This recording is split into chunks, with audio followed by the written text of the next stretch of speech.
Lorsque je regarde ma vie, il est étrange de constater un vide là où il devrait y avoir de la joie, là où je devrais me sentir vivante. À première vue, il semble que j'ai tout ce que l'on peut désirer. Une belle maison confortable dans un quartier exclusif de la ville. Un mari qui, du point de vue des autres, est presque parfait. Raphaël a toujours été dévoué à son travail, un homme responsable en qui tout le monde pouvait avoir confiance. Mais avec le temps, je me suis rendu compte que toute cette stabilité me donnait un sentiment de vide, comme si j'étais prisonnière d'une routine insensée, où chaque jour ressemblait au précédent. Tout dans ma vie est devenu une liste de responsabilités, où je passais d'une activité à l'autre sans avoir le temps de me sentir moi-même. Au début, j'ai pensé que c'était normal, que tous les couples qui sont ensemble depuis si longtemps passent par différentes phases. On croit que le temps va tout arranger, mais en réalité, il n'a fait que creuser le vide dans mon cœur, un vide qui grandissait jour après jour et que j'essayais d'ignorer. La maison, grande et silencieuse, semblait intensifier ce que je ressentais. Chaque pas dans les couloirs résonnait, et je me rendais compte que je me sentais de plus en plus seule. C'est douloureux à admettre, mais parfois, je me demande si je suis vraiment importante pour lui. Il semble que le travail et les voyages passent toujours en premier. Les jours où il quitte la maison, le silence s'installe comme un fantôme, rendant ma présence presque insignifiante. Je me demande s'il remarquerait que j'ai disparu pendant un jour ou deux. Ne croyez pas qu'il soit facile d'avouer cela. L'idée d'ouvrir mon cœur et de dire à quel point je me sens invisible me fait culpabiliser, car Raphaël n'a jamais été une mauvaise personne. Il n'était tout simplement pas présent, et c'est ainsi que je me suis inconsciemment habituée à être une ombre. J'ai regardé mon reflet dans le miroir et je ne me suis presque pas reconnue, comme si l'éclat de vie que j'avais il y a des années avait disparu. Je me demandais s'il était normal de vivre sans attente, sans passion, et je me sentais comme un étranger dans ma propre vie. Le poids de cette solitude commençait à devenir insupportable, et lorsqu'une personne ressent ce manque, elle commence à remettre en question tout ce qui l'entoure. J'ai commencé à remarquer les petites choses qui me manquaient, les conversations qui me manquaient, les regards qui n'existaient plus. Et c'était comme ça jusqu'à ce que Pedro apparaisse. Et c'est là que mon histoire commence à prendre une direction à laquelle je ne m'attendais pas. Au milieu de ce silence, Pedro est apparu. C'était le fils de ma sœur, un jeune homme plein d'énergie qui avait besoin d'un endroit où vivre pendant qu'il terminait ses études en ville. Il ne devait s'agir que d'un arrangement familial temporaire sans grandes attentes, mais en réalité, un renouveau dans ma vie, qui me manquait depuis longtemps, est apparu. Une maison qui semblait morte auparavant a commencé à grouiller de vie, une nouvelle vie quotidienne, et cela m'a en quelque sorte réveillée. Pedro était tout le contraire de Raphaël. Il avait de l'énergie, un éclat dans les yeux qui me rappelait ce qu'est la jeunesse. Il souriait toujours, posait des questions sur tout. Il s'intéressait aux petites choses de la vie quotidienne. Il avait l'air de ne pas avoir perdu son enthousiasme pour la vie, et cela m'attirait d'une manière que je ne voulais pas admettre. Pendant des années, je n'avais pas eu l'impression que quelque chose en moi commençait à s'éveiller. L'étincelle que je croyais disparue depuis longtemps. Au début, c'était une légère présence qui rendait les jours moins solitaires. Je me surprenais à attendre le moment où il rentrerait à la maison. J'avais hâte qu'il vienne dîner avec moi, qu'il me parle de sa journée et de ses aventures à l'université. C'était un sentiment étrange, quelque part entre le soulagement et l'excitation. En sa présence, je me sentais à nouveau remarquée. Il me posait des questions sur ma journée, me regardait dans les yeux quand je lui répondais, ce que Raphaël a cessé de faire depuis longtemps, et cela m'émouvait. Je ne mentirai pas, il y a eu des moments où sa présence m'a gênée. Il était jeune, beau, et avait un charme qui attirait l'attention partout où il allait. Il y avait quelque chose dans ses yeux, l'intensité de sa curiosité et de son mystère qui m'intriguait. L'absence de contact avec quelqu'un qui me prêtait vraiment attention devenait évidente. Mais plus le temps passait, plus je me rendais compte que Pedro devenait une présence constante dans mes pensées. C'est alors que j'ai commencé à remarquer certaines choses. Il proposait son aide pour les tâches ménagères et essayait toujours d'être proche de moi. Parfois, lorsque nous faisions la vaisselle ensemble, nos doigts se touchaient accidentellement et un frisson me parcourait l'échine. Je pensais que tout allait bien, que j'imaginais que ces moments ne voulaient rien dire, mais je les regardais, et la façon dont il me regardait m'a fait croire qu'il comprenait peut-être parfaitement ce qui se passait en moi. C'est ainsi que Pedro a cessé d'être un simple neveu venu vivre chez sa tante pour devenir quelqu'un de beaucoup plus complexe dans ma vie. Je sentais que quelque chose était en train de changer, que sa présence me procurait des émotions que je ne pouvais pas contrôler. Et même si j'essayais de l'ignorer, je savais que ma vie ne serait plus jamais la même. Tout était encore subtil, des petits gestes et des regards qui semblaient innocents, mais qui, pour moi, avaient une grande importance. Nos rencontres dans la cuisine ou dans le couloir, nos conversations sur des choses insignifiantes, commençaient à devenir des moments que j'attendais avec impatience. Chaque petite touche, chaque sourire de Pedro à mon égard, était comme une étincelle qui allumait quelque chose en moi. Un soir, nous étions seuls dans la cuisine après le dîner. Il a tendu la main pour prendre une assiette et nos doigts se sont touchés. C'était un contact rapide, mais il a suffi à me donner un frisson dans tout le corps. J'ai essayé de m'éloigner, de faire comme si rien ne s'était passé, mais mon cœur battait trop fort pour que je puisse cacher ma réaction.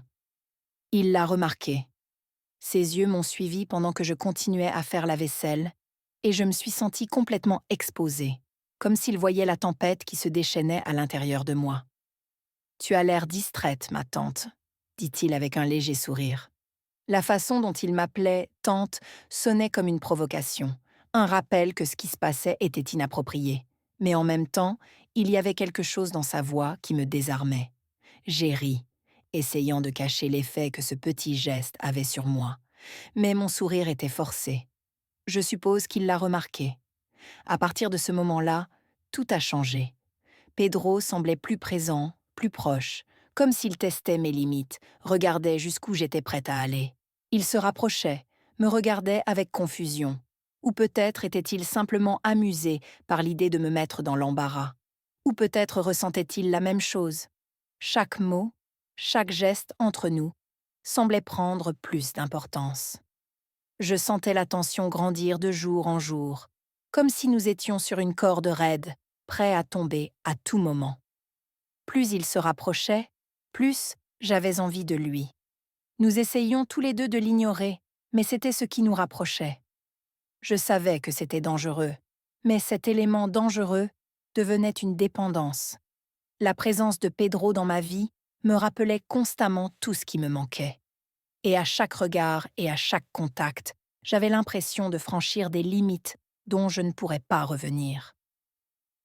Mais je ne pouvais plus m'arrêter. C'était comme si j'étais coincée dans un jeu où personne ne devait dire un mot, mais où chaque geste avait quelque chose que nous ne pouvions pas ignorer. Le temps passa, et ce qui n'était qu'un petit inconvénient se transforma en quelque chose qui dominait mes pensées. La présence de Pedro à mes côtés commença à me paraître essentielle, comme s'il était la seule chose qui me permettait de me sentir vivante au milieu de cette routine vide. Raphaël partait souvent et quittait la maison en silence, créant ainsi un espace parfait pour que Pedro et moi puissions nous connecter encore plus, nous rapprocher. Un soir, alors que Raphaël n'était pas là, nous avons commandé une pizza et ouvert une bouteille de vin. Nous nous sommes assis dans le salon discutant de choses courantes, mais l'atmosphère était différente. Le salon, habituellement froid et impersonnel, semblait plus chaleureux, réchauffé par sa présence. Nous avons parlé pendant de nombreuses heures, et à un moment donné, les mots ont commencé à perdre de leur sens. Les silences entre nous se sont allongés, comme si chaque pause avait un sens caché, quelque chose que nous n'osions pas dire. Il s'est rapproché du canapé, si près que j'ai senti la chaleur de son corps, et mon cœur s'est mis à battre à toute allure. Je savais que c'était dangereux, je savais que je devais fixer une limite, mais je ne pouvais pas bouger. Lorsqu'il a posé sa main sur ma cuisse, j'ai senti que le monde entier disparaissait. C'était un contact presque innocent, mais plein de quelque chose de beaucoup plus profond, quelque chose que je désirais plus que je ne voulais l'admettre. Tu crois que tu es seule, Isabelle, a-t-il chuchoté d'une voix calme et grave qui a pénétré toutes mes pensées. Les mots me manquaient, comme si ces paroles m'avaient paralysée. J'aurais dû repousser sa main et lui dire qu'il manquait d'égard, mais je me suis tournée vers lui et nos regards se sont croisés. Pedro, ce n'est pas possible, ai-je murmuré doucement, sans conviction. Il a souri, un sourire provocateur, comme s'il savait déjà que je n'avais pas la force de résister. Pourquoi pas, demande-t-il. Sa main est remontée lentement le long de ma cuisse, un contact qui m'a brûlé de l'intérieur, et j'ai senti toutes mes barrières s'effondrer. Je savais que c'était mal, que je franchissais une limite sur laquelle je ne pourrais peut-être pas revenir. Mais à ce moment-là, rien de tout cela n'avait d'importance. Avant que je puisse trouver une excuse, Pedro s'est rapproché encore plus, et la chaleur de son corps, l'odeur, le toucher de ma peau se sont fondus dans des vagues de désir que je ne pouvais plus ignorer. Lorsqu'il m'a embrassée, j'ai eu l'impression qu'une explosion de sentiments refoulés s'était enfin libérée. La culpabilité, la peur, tout avait disparu, remplacé par le plaisir et le sentiment d'être vu, désiré. Je savais que je repoussais les limites. Je savais qu'à partir de cet instant, ma vie pouvait changer à jamais. Mais même si mon esprit me criait d'arrêter, mon corps avait déjà pris la décision. Je ne pouvais pas résister. Et en le regardant, j'ai réalisé que j'étais prête à affronter n'importe quelle conséquence juste pour vivre ce moment. J'avais l'impression de m'être complètement perdue, absorbée par quelque chose qui me faisait sentir vivante à nouveau. Quelque chose qui me procurait une joie interdite, mais irrésistible. Et là, entre désir et culpabilité, j'ai su qu'il n'y avait pas de retour possible. Après cette nuit, tout en moi ressemblait à une tempête, mais au lieu de repousser mes pensées loin de Pedro, il me semblait que je me rapprochais de plus en plus de lui. Je savais que ce que je faisais était mal, que je trahissais la confiance de mon mari, mais le désir avait pris racine en moi, mêlé à la solitude que je ressentais depuis si longtemps. Et même si j'essayais de repousser la culpabilité, Pedro était toujours une présence irrésistible, comme s'il était toujours autour de moi, stimulant mes sens, remplissant le vide laissé par Raphaël. Tout au long de la journée, je me suis retrouvée distraite, pensant à des moments avec Pedro, me souvenant du frisson que son contact laissait sur ma peau. En même temps, le poids de ce que je faisais me faisait remettre en question tous mes choix. J'étais avec Raphaël depuis plus de 20 ans. C'était mon partenaire, mon compagnon de vie, l'homme avec qui j'avais tout construit. Comment pouvais-je trahir le lien que nous avions créé ensemble? Comment laisser quelqu'un d'autre prendre la place qui devrait être la sienne? Chaque fois que j'y pensais, la douleur augmentait, mais le désir ne disparaissait pas. C'était comme si les deux étaient interconnectés, se nourrissant l'un l'autre, créant un cycle dont je ne pouvais pas me libérer. Il y a eu des moments où j'ai décidé que c'était fini, où j'ai pensé à repousser Pedro et à lui dire que c'était une erreur. Mais lorsqu'il était proche, que nos regards se croisaient et qu'il m'appelait par mon prénom, ma détermination s'effondrait. L'attirance était trop forte et ma volonté était trop faible pour résister. J'ai commencé à me demander s'il était juste pour moi de continuer à vivre dans un mariage où je me sentais si invisible. Devais-je renoncer à quelque chose qui me faisait me sentir vivante, même si c'était interdit, pour maintenir une relation qui ne me satisfaisait plus pleinement? Je me voyais grandir en deux versions de moi-même. Une femme qui avait créé une vie sûre avec Raphaël et une femme qui voulait quelque chose de plus, quelque chose que seul Pedro semblait éveiller en moi. Certains soirs, lorsque Raphaël revenait de ses voyages et que nous étions allongés l'un à côté de l'autre, je me demandais s'il avait remarqué le vide entre nous. Il semblait toujours si distant, inconscient de ce que je vivais. Une partie de moi voulait qu'il le voie, qu'il me demande ce qui n'allait pas, mais il ne l'a jamais fait. Peut-être que lui aussi s'en était accommodé, qu'il était heureux de la routine dans laquelle notre vie commune s'était transformée. Ainsi, Chaque jour qui passait devenait une bataille intérieure. Je savais que je devais arrêter. Je savais que j'étais déloyale et que cela me détruirait. Mais en même temps, le désir et l'attirance pour Pedro restaient comme un feu que je ne pouvais pas éteindre. J'étais déchirée entre la culpabilité et le besoin de quelque chose qui me fasse sentir à nouveau vivante. Plus j'essayais de résoudre ce combat en moi-même, plus les réponses m'éloignaient de la paix. Chaque jour, je regardais Raphaël et me demandais s'il avait la moindre idée de ce qui se passait. Avait-il remarqué mon absence? Il était toujours si calme, inconscient, qu'il me semblait parfois que je pouvais disparaître et qu'il s'en apercevait à peine. Cette pensée me faisait mal, mais en même temps, elle semblait justifier tout ce que je faisais. S'il ne remarquait pas que quelque chose n'allait pas, s'en souciait-il vraiment? C'était douloureux. Mais le vide que laissait son absence me faisait me sentir encore plus proche de Pedro. Raphaël était un homme pratique, toujours concentré sur le travail, sur les projets qu'il ramenait à la maison. Il n'était pas du genre à entrer dans les détails ou à me demander comment je me sentais. En fait, il ne me posait jamais la question.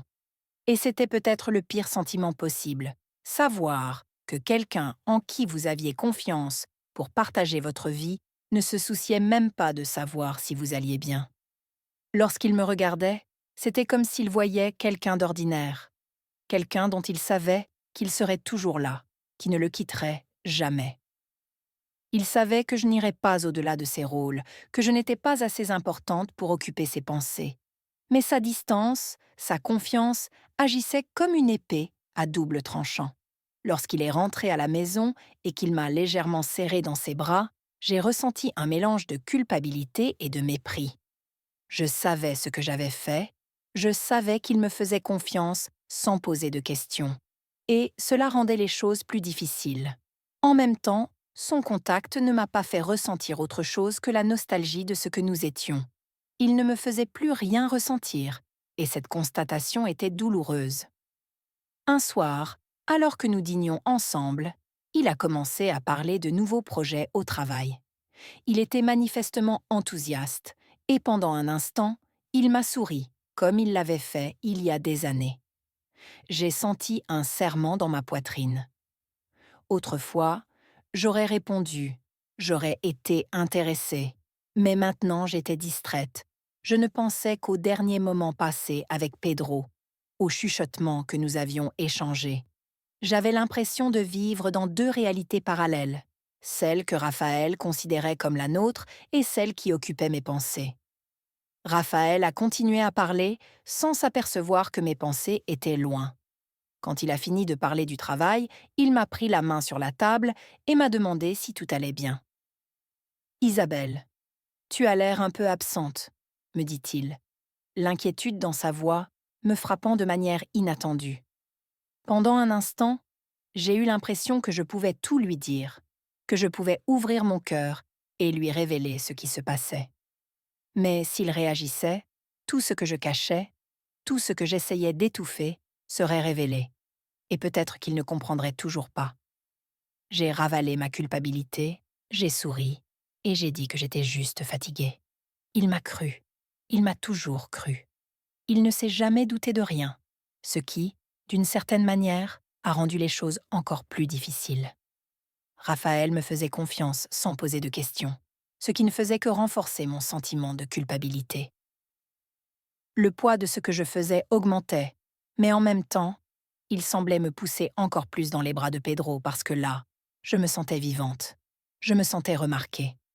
Lorsque Raphaël est parti travailler le lendemain, j'ai été soulagée de savoir qu'au moins, pour une autre journée, je n'avais pas à me battre avec le poids de cette culpabilité. La tension dans la maison n'a fait qu'augmenter.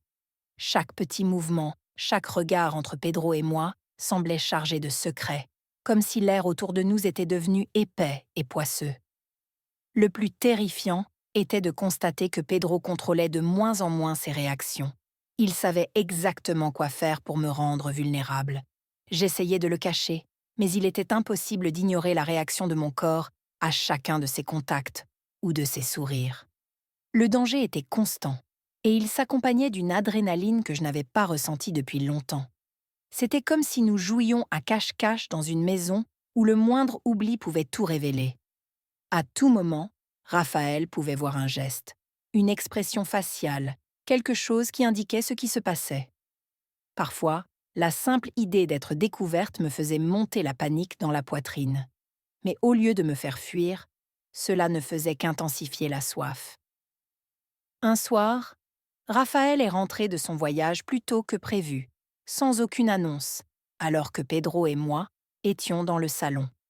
Nous rions d'une chose insignifiante, et, l'espace d'un instant, il a posé sa main sur mon épaule, comme par hasard. Mais la tension était déjà présente dans ce simple contact. Lorsque j'ai entendu le bruit d'une clé dans la serrure, Pedro et moi nous sommes figés et avons échangé un regard rapide. Il a retiré sa main de mon épaule presque machinalement, mais la terreur était encore visible sur mon visage. Raphaël est entré en souriant, heureux d'être rentré plus tôt. Il m'embrassa rapidement sur la joue et salua Pedro, qui reprit son rôle de neveu gentil et insouciant, comme si rien ne s'était passé. Mais à l'intérieur, je tremblais. Tout le contrôle que je pensais avoir sur la situation avait disparu. À ce moment-là, le risque était réel. Et même si j'essayais de le cacher, je savais que j'étais dans quelque chose de beaucoup plus dangereux que je n'aurais pu l'imaginer. À partir de ce jour, le jeu entre Pedro et moi est devenu encore plus risqué. Raphaël pouvait découvrir la vérité à tout moment. Et chaque pas, chaque contact, devenait un pari dangereux, mais je ne pouvais pas m'arrêter. Chaque fois que Raphaël quittait la maison, je sentais un poids s'envoler de mes épaules, ce qui me permettait de me rapprocher encore plus de Pedro. Les murs de la maison qui semblaient froids auparavant étaient maintenant comme des partenaires silencieux, gardant nos secrets, absorbant l'attention qui remplissait chaque pièce. Je savais qu'à tout moment je pouvais être découverte, que tout ce que j'avais construit pouvait s'effondrer sous mes yeux. Mais ce danger m'apportait une excitation à laquelle je ne pouvais résister. Plus je voyais Pedro, plus mes pensées se créaient des excuses, comme si j'avais besoin de cette adrénaline pour me rappeler que j'étais encore en vie. Et même si la culpabilité me rongeait, l'envie de continuer était encore plus forte. J'avais l'impression d'être au bord d'une montagne, prête à tomber à tout moment. Toutes mes pensées, toute ma vie, tournaient autour de ce secret, de ce sentiment que j'étais de plus en plus absorbée par la présence de Pedro. C'était comme un courant qui traversait mon corps. Je savais que cette pulsion me ferait mal, mais l'intensité de ce choc me faisait me sentir vivante. J'étais complètement dévouée à ce désir, et même si j'essayais de me convaincre d'arrêter, il était trop tard. J'étais allée trop loin pour revenir en arrière. Tout mon quotidien avait changé.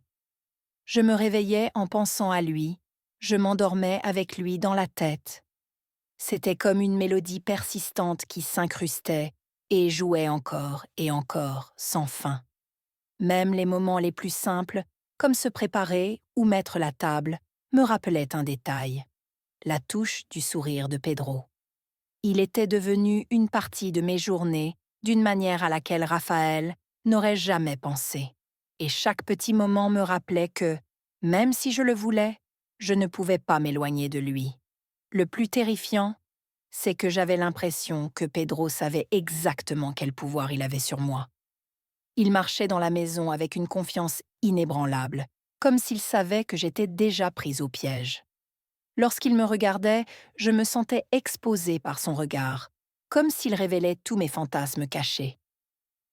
J'essayais de garder le contrôle, mais j'avais l'impression qu'il dictait le rythme de tout, comme un chef d'orchestre qui dirigeait une mélodie que j'étais la seule à entendre, et je cédais.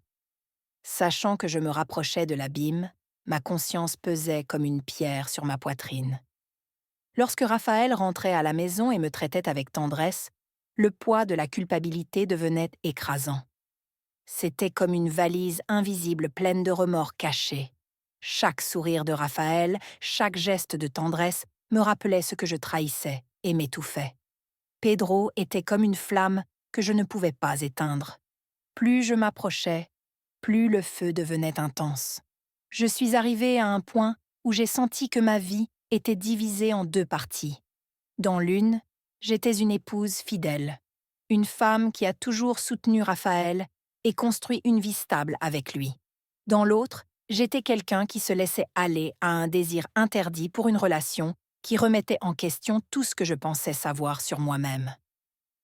C'était comme vivre dans deux réalités parallèles et en même temps, savoir que ces deux vies allaient bientôt entrer en collision. Et lorsque ce moment arriverait, je n'avais aucune idée de la manière dont je ferais face aux conséquences. Chaque jour était une nouvelle preuve que j'étais sur le point de perdre le contrôle.